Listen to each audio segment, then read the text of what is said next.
long. Prosper. What's up, every guy This is insane. and woman out there? Do you know, Chris? This might be as big as the panel we did just at San Diego Comic-Con. The room was about this full. Yeah, That's amazing. this is intense. What a turnout. This Yeah! Welcome to Raleigh, gentlemen. Thank you. It's good. Yeah, San Diego was fun. This is gonna be more fun. Yes. I texted Raleigh Pickens, our head engineer and director of Super, and I said, I'm in Raleigh. And those are two words that should be pronounced differently because he spells his name R-A-W-L-Y, but we still call him Raleigh. Yeah, but I call him Raleigh. You call him Raleigh? Raleigh. I call him Rolly. That's how your phone says it, I'm sure. That's how my phone says it for sure, yeah. That's a guy who does not get appreciated enough. Yeah, he doesn't. His name is Raleigh Pickens. He's worked at my studio at Okatron. He and I have basically run that studio together for, gosh, over 10 years now. No, it's 15 at least. Yeah, you're right. 2004 is when we started. And he's been with me on almost every single Dragon Ball game and every single iteration of Kai and Super. And it got to the point where, you know, as I'm getting busier as an actor, as I'm getting more roles doing things, it's harder for me as a director on a show to stay in the booth all the time. Yeah. And it started with a little bit of like, hey, Raleigh, I know you're engineering this, but can you just like finish up the next 15 minutes while I go take a phone call? And then it became like, hey, will you do the next hour? And then it became like, hey, will you just finish the rest of the day while I go do the session? And eventually it got to the point where I'm like, why am I still pretending to be the director of the show when Raleigh is sitting there trying to hold it together? He directs me every week on Super. He has become an invaluable resource of knowledge. That guy knows. He's really turned into a really fine director on Super. And a lot of those really cool casting choices that are going on are his call as well. Like I love the voice of Dispo. I love the voice of Topo, or Top is what we call him now. We work together on a lot of the casting and stuff for the major characters, and that's one thing I love about him, because he still will like come to me and say, all right, who do we want to use for these people? But he's just done such an amazing job, and I could have asked someone better to do it, because he's literally been with me for every single session for 15 years, and so I couldn't have asked for anyone better to take over. He knows everybody's quirks, like he the knows everyone's thing. Force behind Dragon Ball Super in terms of our He's directed all of Dragon Ball Super so far, and half of Kai for the most part. So yeah, and so we work with him every week. So even though he's not here, give a round of Round applause of for applause, Raleigh Give Pickens. it up for him. I should text him. We just got a big shout out to you on this panel. He's like, oh God, no. Actually, he's very maybe shy. we should do that one more. Like, let's do that one more time. Like, oh yeah, do it again. We're gonna video for Raleigh. Ladies and gentlemen, please put your hands together for the director of Dragon Ball Super and most of Kai, Raleigh Pickens. Yes, you, man, all you. That was good. He's gonna hate that. No, he's gonna love it. He's super modest. It's funny. You probably search him on the internet. You won't find a single he's very modest. entry. It's brilliant. I just open it up with that, I guess. All right, guys. Thank you so much. Thank you, We'll that's great. talk to you Yeah. later. No. The Raleigh Pickens Appreciation Panel is now over. What I would love to do is for our audience, I already tell these stories again, but I would love to hear where this began for you guys. All of Dragon Ball, or all of Or Dragon just this convention? just Is this that what it convention? is? Well, Started see, Thursday. I for flew in playing- Wednesday night, right. and I'm leaving Sunday night. Yeah. Because it's interesting too. This franchise especially. And again, we've talked this before about the generations of anime fandom in the country, and it's so interesting that's crossed over from the 90s or DVD generation, now in the streaming generation, and still just going strong. So basically, I'd love to hear about when did this begin? Well, for me, I mean, you talking about the popularity or just the whole thing? Just the whole thing, yeah. The whole Like, thing. when you It was first Dragon got Ball the was my call. first audition ever, and it was in 1999. To comment on that, though, I am surprised on how like anime and mainstream anime, or anime moving in the mainstream, is giving traditional American cartoons a run for their money in terms of popularity, quality, and overall, fan worship. Which I think is pretty kind of amazing. So, and especially Dragon Ball has been leading the way on that, along with some of our other perennial favorites like Pokemon and Yu-Gi-Oh, etc. I won't say any names, but I've had a few other celebrities at other shows. Like, who are those guys? Yeah. They've been online all weekend. Yeah. It's like they're in a show called Dragon Ball. I mean, I I was gotta get a piece literally, of that. she does not know this, but last night I was having dinner by myself in the hotel restaurant, and I was sitting to my left, the legendary, who I think is just one of the finest actresses in TVs and film today, Mary McDonald is sitting right next to me, and I'm being careful of her space, and I don't want to. But I'm sitting there just trying to have a quiet dinner. And they're probably in the audience now. 3 lovely gentlemen came up and were like geeking out right in front of her, not really making a scene, but they were geeking out pretty hard. And I had to stand up and go, "Hey man, I don't want to disturb anybody else." But I'm like, the more famous person sitting next to me, and I got 3 people coming to me at a restaurant. I felt really oddly honored and awkward at the same time. I'm like, yeah, I'm just a guy. And and then after they left, the guy to my right goes, "So what are you famous for?" And I go, I do cartoon voices. I do voices for cartoons.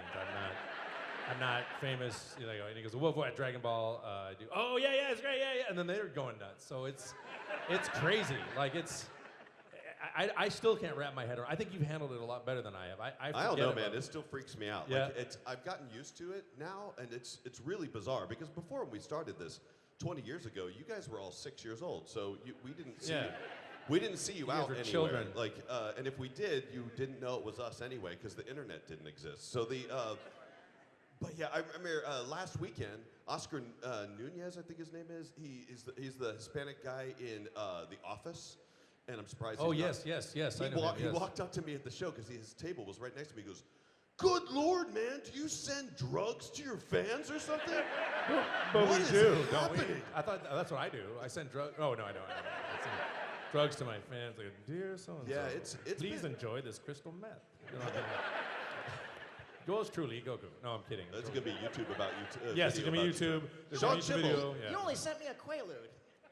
I don't even know what those are. Do you know that? And I've heard Quaalude jokes my whole life, and I actually still don't know what they are. I actually don't either, and so I feel like I always think they have something to do with 4 things because of the quap or quadlude or quad quay or Quadlude. quails or Yeah. quails or something like birds. I don't really know what they They are. don't even make them anymore. They don't. They don't. Drugs. yeah, I mailed them all out in the late '90s.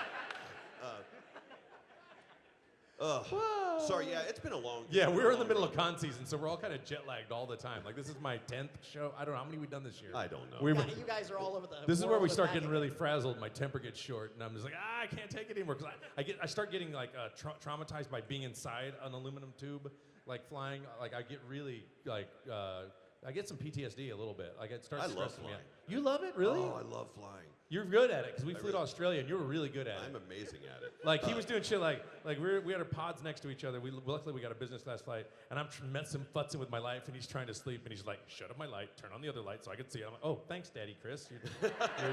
You're setting me up for sleep." He's like, "Yeah, I'm trying to sleep. Leave me alone." And I was like, "Oh, okay." One of my favorite pranks actually was on a different flight to Australia.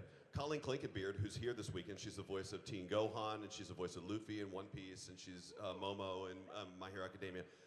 She was on a flight with her husband to Australia, and I didn't even know they were on the same flight until halfway through the flight. And so I love to prank people. Oh, he does. I really love to prank Oh, people. he really loves it. I have a lot of stories about him. but Pranked him good. This is probably a story you haven't heard. So I saw them, and they're literally sitting in my row. Just, because it's an international flight, there were 11 people beside us because it was such a long plane.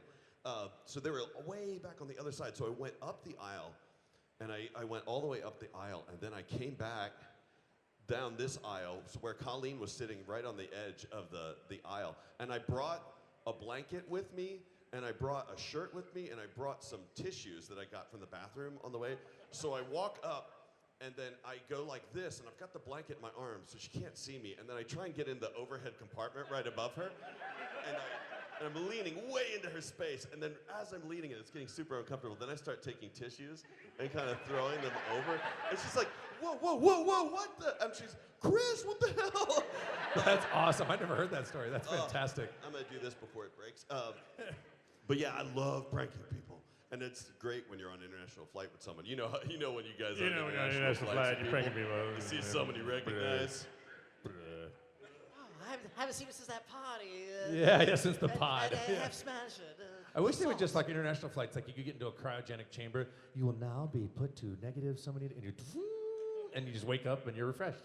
You're there. That'd be See, so awesome. they would do that, and if it was like any other flight where I get to, like the first time I ever got upgraded to like business class or club class on it, I was so excited to be in that class. I'm like, whoa, it's gonna lay back seat. I can lay all the way back, but I was so excited to be in that seat that all I would do is just go up and down the seat the whole time. I never went to sleep. I just like, I want to soak all this in. I'm gonna on a plane and doing this. Hey. So you guys, how many of you are interested?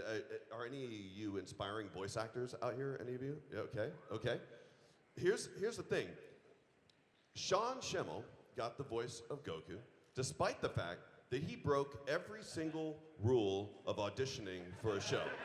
Pretty much, because I come from a background in classical music. Of course, I broke a lot of those rules too. But yeah, go ahead though. I know you're going to tell the story. But it's really funny because Sean got the voice of Goku because he was just that good. Because I was so annoying. because he was every other thing about him at that time was like, man, I don't know if we should use this guy. But he called over and every day. Hey, did you guys cast it yet? I was like, no, we will call you. Let me That's know. how this is how this works. I'm waiting. We don't call each person back to give them a personal apology that they didn't get the role. We Yeah. will be calling you back.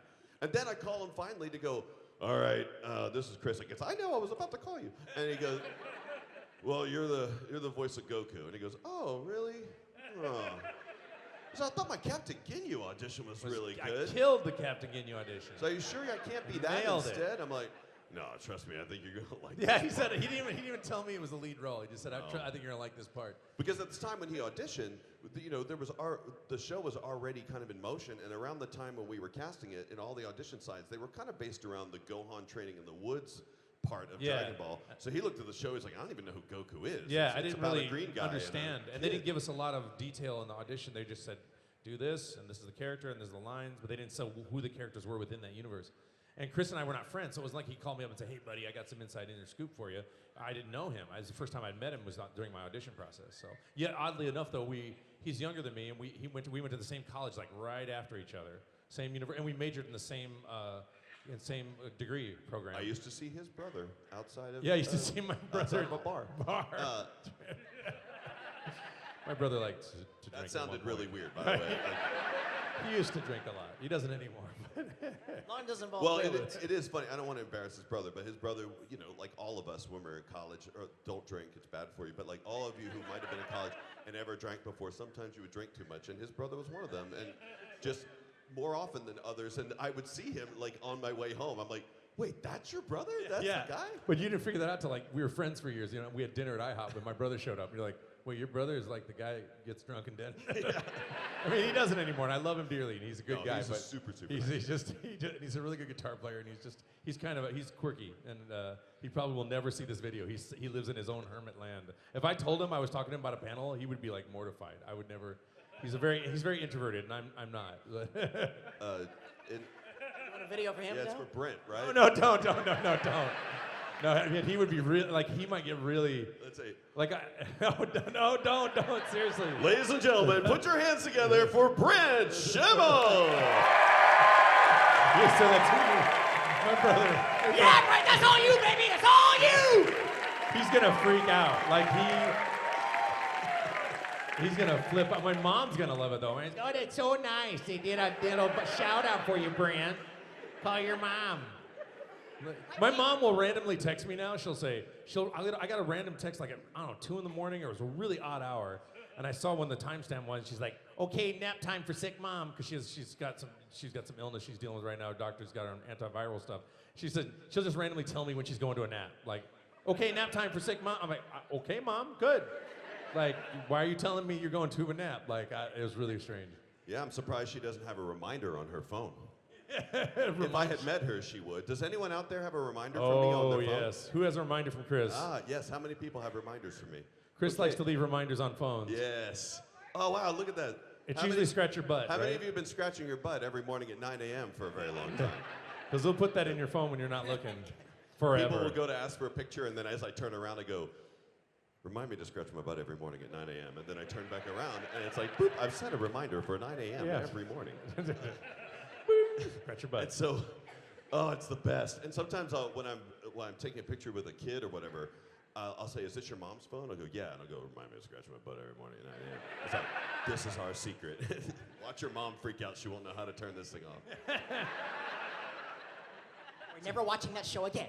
Well, wait, see, so this person was like, you have a reminder, but remember on the last panel you were telling me, and I didn't know this, how you decided to answer all your fan mail recently after 15 years, and you ended up sending written fan mail to somebody's grandma because they had grown up and moved out. Yeah. See, here's the thing. I said this last weekend. Like, I am so allergic to the mailbox. Does anyone else have this problem? Like, I cannot mail anything. Like, I'm so glad that like auto bill pay has happened because I was always late on every bill because I literally hate to go to the mailbox and put a letter in the mailbox. It just makes me angry. I forget about it or I just don't do it. So for the longest time, I was getting, like, during the busiest time of Dragon Ball, we were getting tons of fan mail from kids. And that just was like a huge labor for me because I, first of all, was really busy. Second of all, I'm like, this is really weird to get fan mail. And like, they're wanting me to like write them back or write like just it's their class report and they had to write me a letter or something like that. And I had to sign it and give it back. So I didn't do it and I put it off literally for 15 years. And then I felt super guilty. And so my wife and I like made a pact that we were gonna reply to all of that mail, like as my punishment for waiting that long. So I just started writing them out and started like sending them off, putting them back in the self-addressed stamp out. We had to add more postage. So you added more postage? Yeah, because a lot of it was like 12 cents postage back in the day. And so, yeah, I saw a girl at a convention. She goes, "Why did you send an autographed picture of yourself to my grandmother?" And I go, "Oh, well, did you ever write me a letter like some summer a long time ago?" She's like, "Oh my gosh, when I was like 6. That's right, I didn't even know they mailed that letter." I'm like, "Yeah, well, you're welcome." You're like, 15 years later. That's fantastic. That is awesome. it's Really. weird that we've been doing this for so long, though. It's been longer than 15 years. It's 20 years now. It's 20 years now, yeah. It's 20 years. And I don't feel like it's, the only thing that freaks me out is like my mother is, who I mentioned obviously, is 70, and we share the exact same birthday. We're exactly 20 years apart to the day. And I'm like, been on Dragon Ball for 20 years, and she's 20 years older than me, and it's like, and I'm 50, and I'm like, oh my God, next time I blink, I'm gonna be 70, and will I be able to scream? Like, I'm really, you know, turning 40 didn't bother me. Turning 50 kind of freaked me out. Like, I was fine. 40, whatever, it's great. I mean, all my 40s, I didn't care. All this last year, I started having a major existential crisis because when your brain starts doing the math. Okay, 20 years felt like that long. This is 20 years. You'll be 70. It's gonna feel like that long. It's gonna go by like that. But think about it. In about 10 years, or like right at the point where you can't scream anymore, Right. hopefully we'll be able to take all of the audio files from all the video games and all the stuff that we'll have at our studio, and we'll enter it all, like we'll like plug it all into some AI somewhere. Dude, and I'm it'll already just- ahead of you. It'll just learn how to scream. Oh, dude, I am already ahead of you. There's an AI that's so convincing. I'm so convinced it's going to take over. I'm thinking about copywriting the biological structure of my voice box and things that are created by it so that you can't feed it into an AI and then use my voice after I'm dead or use my voice and not pay me, which producers would like to do probably. Dude, it would be amazing if I could just go, "Oh, we missed a scream from Sean." Like, okay. Yeah, then I don't get paid. Exclamation, exclamation. And he goes, yeah!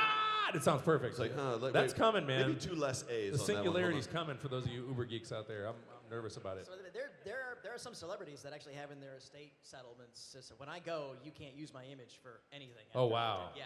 Yeah, I'm probably So going to do that. I don't.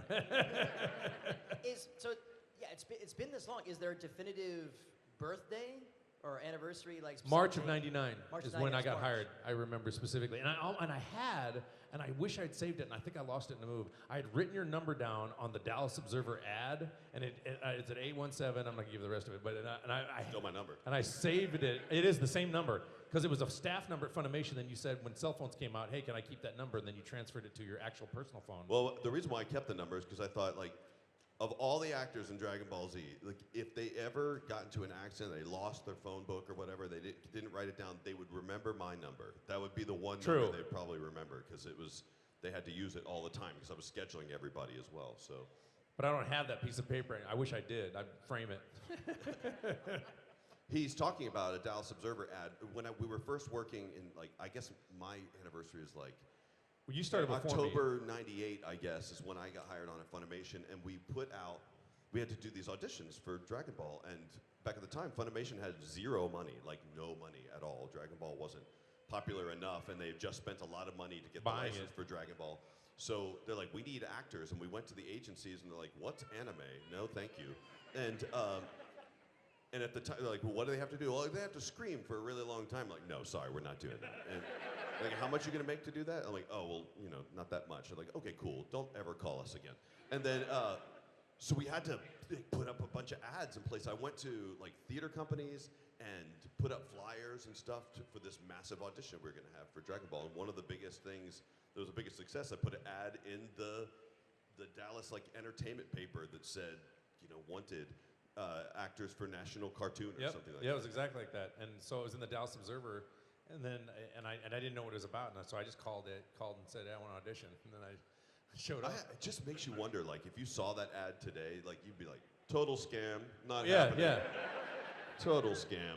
It's very See, crazy. we need you to do your membership fee, and that's $300. And Yeah. then after that, you'll be able to audition. Yeah, which is there's- super there's- illegal. There's a lot of stuff like that out there. We're going to just need your social security number real quick to authenticate this session.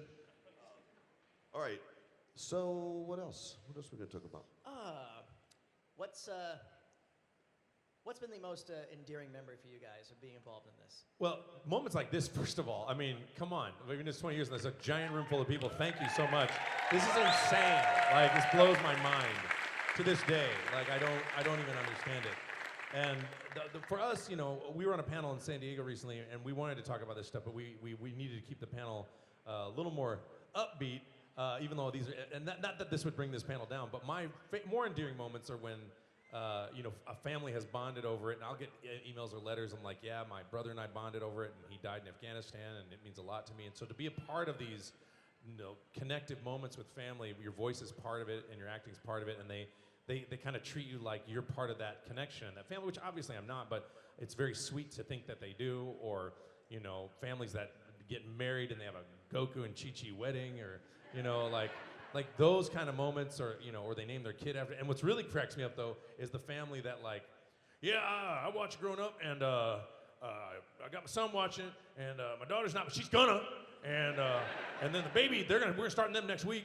Like, they're aggressive about like whether they like it or not. They're watching Dragon Ball. My baby doesn't listen to lullabies. We just put your scream on in loop. there, loop. Ah, yeah. It's like her white noise. Yeah, Ah! Go to sleep. Go to sleep, kid. Those are my favorite moments. Yeah. Round of applause for that. Some good moments there. Well, what? Thank you. What's funny, though, is I guess I've got kind of a dark side, because it reminded me of when I used to be a marionettist. I was a puppeteer before I got on Dragon Ball, and I worked in a marionette theater in Dallas. And my favorite moment, and I think I'm probably a bad person, but we had a very young audience, like 3 to 5-year-olds, and we were doing Hansel and Gretel, and I was controlling the witch puppet.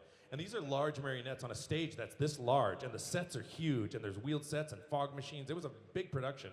And I'm on a 12-foot bridge controlling this witch puppet.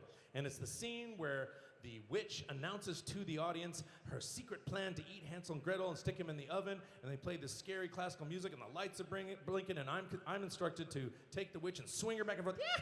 And she's laughing and talking, and she's cackling, and she's on, and I had to put her leg up on a broom, and I'm controlling 2 puppets at the same time. Well, halfway through that, her head comes off, because puppets break all the time on stage. And the interesting thing about a marionette head coming off is it came off at the base where the cord is attached. So the head is suspended by the head strings, because they're head strings to control the head, and it's floating around the body. So what happened was I'm controlling, and then all of a sudden the head comes off. I start laughing so hard because the kids are screaming bloody murder. And I'm laughing because I'm enjoying the fact that I'm scaring the crap out of 3-year-old kids. I mean, they were young, and I'm like, God, I felt so bad. But I was laughing so hard, I was crying, and then the tears are coming onto my glasses, and you have to lean over to do it.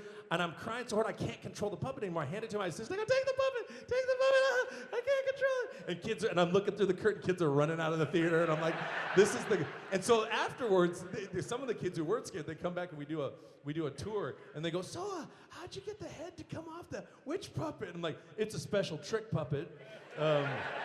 We used. I wanted that to happen every week, and I loved that, and I feel bad that I liked it so much, because I feel like little kids need to be just. I think I liked it because parents were so. I dealt with so many helicopter parents who were so hovering, and they were so putting their kids in a bubble. I'm like, your kids need to be scared a little bit before they got in the real world, so I'm going to do that for them with this puppet. Because that's what the reality is going to be worse when they get out in the real world. And those of us who have kids know that those children didn't sleep for the next. No, they didn't. And that's why I don't have kids. So, no. Oh man, they're. But that's where I started, and that's where I did some of my very first voices working on that theater. That was right before I got on Dragon Ball, like literally right before that. It was great, yeah. Man, some of the tons of memorable moments. The most endearing was probably when I first realized that this show actually meant something to people more than just to like a show that kids watched that made them really violent. Yes, And, like a religion. it took a while though, because we were so big. You're so busy working on it, and there's no internet, there was no Twitter, there was no, thank goodness, there was no Instagram, there was no there weren't a lot of the social media didn't even exist then. The internet hardly existed, and the only people who had pages were people who were like smart enough to program them themselves. So there was no way of knowing kind of how all this affected people. We knew people knew it, but at the same time that we were starting to meet these fans that were coming up saying, hey, I ran home from school every day to watch the show. How many of you guys did that? Yeah. Yeah. Do we make you late? I hope so. Yeah. Or after school or before school, yeah. Yeah, we affected your grade point average. But people would say we ran home from school every day to watch this show. And right around the same time that we were starting to come to these conventions and you were starting to come out more as older kids, like closer to now, at that same time, we started being acknowledged by the Japanese cast as well and by the Japanese producers of the show. Yeah. And for the longest time, we were like, oh, we're just an American stamp. We're just the American version that exists kind of in a little bubble here, and no one cares about us outside of this. We're not the original voices, like the Japanese voices are the original ones. We always kind of placed ourselves on a pedestal below them. And over the years, over the last several years, we've been meeting a lot of Japanese producers, and like, you guys are the voices of this show. They're very kind to us America. about that, They yeah. said the American version reaches more people than the Japanese version does. Yeah, and it's very kind of them to say that because they're very respectful of that and very gracious about it. And you know what trips me out? You were saying that, I was thinking like, we're the first generation, me and you and anybody on Dragon Ball, anybody who's in this generation of voice actors, to be not anonymous. In other words, you know, voice actors historically, you'd rarely see them, or unless you're looking at Mel Blanc on a David Letterman interview or something like that. And so Chris and I frequently, because of YouTube and the interviews we've done and panels like this that get broadcast, frequently get recognized in public a lot. And the fans are unbelievable. Like, I don't like to throw any kind of, hey, I work on this show, so give me freebies. In fact, I never do it. I think it's really inappropriate. But sometimes yeah, he does all the time. I don't do that. And I don't judge you for doing it, because the way you do it's very cool, because you even got the president of T-Mobile to call you. But things will happen, like, you know, you'll go into, my girlfriend had this bad head injury the last 3 months, and it's really messed her life up. And right after she got the staples out, we went to go get some ice cream, and I went to go pay for it, and they were like, no, it's on me. And they didn't really say why. So we go on our walk, we have our ice cream, and I go back to the store to pick up a couple pints to go. It's this place called Salt and Straw in LA, and it's amazing. And it's non-dairy, you can get non-dairy ice cream anyway. So I go to the thing and I go, how much, because I thought they were giving out free ice cream cones. And I go, how much I owe you? And they go, no, it's on the house. I go, what?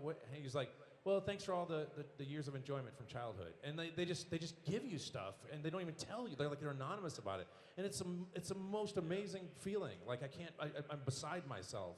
And my girlfriend cried. She's like, I got free ice cream, and my head hurts so bad.